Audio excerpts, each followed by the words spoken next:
All right, part two of the Biden executive order to bring families together. So, as a little election gift, Biden also says that they're going to do something about the visa situation for US college graduates, including Dreamers. So, let's see what they have in store for us. All right, President Obama and then Vice President Biden established the DACA policy to allow young people who were brought here as children to come out of the shadows and contribute to our country in significant ways. 12 years later, DACA recipients who started as high school and college students are now building successful careers and establishing families of their own and having lost their DACA because of Donald Trump. So, obviously, that's the undertone there.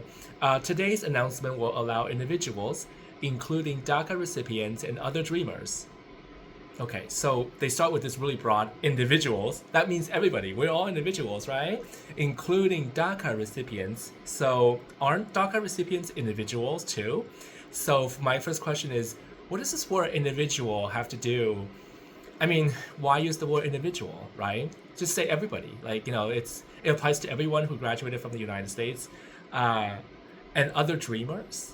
So I mean, aside from DACA recipients, there are dreamers that are not qualified for DACA. I get that. But if it allows individuals, everyone who have earned a degree at an accredited U.S. institution of higher education in the United States and who have received an offer of employment from a U.S. employer in a field related to their degree to more quickly receive work visas. Keyword visas. It doesn't say work visas and work statuses. So when you use the word visa, my first reaction is, well, visas are issued by U.S. consulate abroad. So does that mean that they all have to go there and apply for this benefit? Or can we do it from within the United States?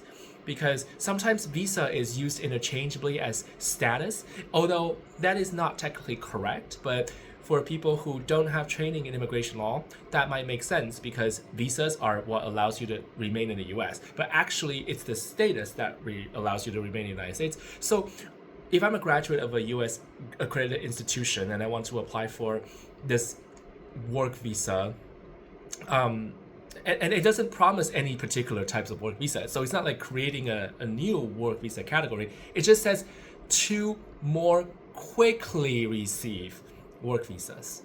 Are work visas slow right now, or how quickly? I mean, it. What does quickly mean? Like it to me it sounds kind of hollow. Like, oh, you could go get work visas more quickly. I mean, if you don't create new categories, if you don't put resources in, how are you gonna get this elusive work visa more quickly? I don't understand what this means. So it's overall it's like super vague, and it just seemed like a I don't know, like an election rhetoric to me. But maybe I'm just kind of being cynical. I'm not sure. All right, so it moves on to say, recognizing that it is in our national interest to ensure that individuals who are educated in the United States are able to use their skills in education to benefit our country, the administration is taking action to facilitate the employment visa process. The administration is taking actions to facilitate the employment visa process. But what is it they're facilitating exactly? Because there are so many different employment visa processes. So when they say that, I don't I can't really put my finger on what exactly they're talking about. For those who have graduated from college and have a high skill job offer. Oh, wait, so it's not, a job related to their degree now. It's that it has to be a high skill job offer. Are high school job offers the same as an offer in a field related to their degree? I wonder. That's a question for me as well. Including DACA recipients and other dreamers.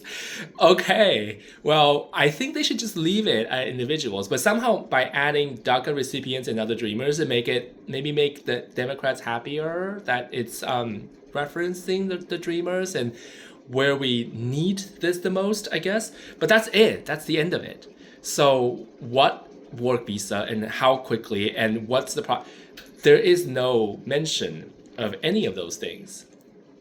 I guess when they well, I'm not gonna put too much hope on this, because if Biden fails that election, I don't see how this is going to come to fruition. But the one previously to this, the keeping families together, they're going to start like in the summer. So if the applications are available and people already applied, then it would be hard for the next president to just like yank it away. I mean, he could, but for those that already applied, while it's valid, would still be able to get it. So it'll be like a really short-lived program if Biden is not reelected.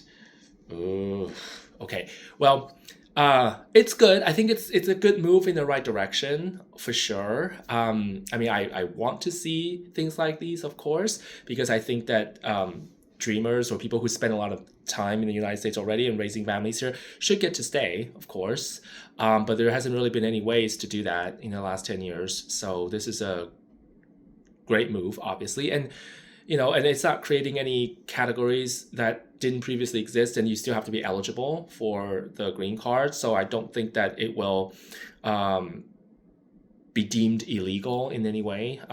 It shouldn't be, but who knows? I mean, the court can strike it down for any reasons. But the president is in charge of immigration, so he could make these decisions. But I mean, given that DACA,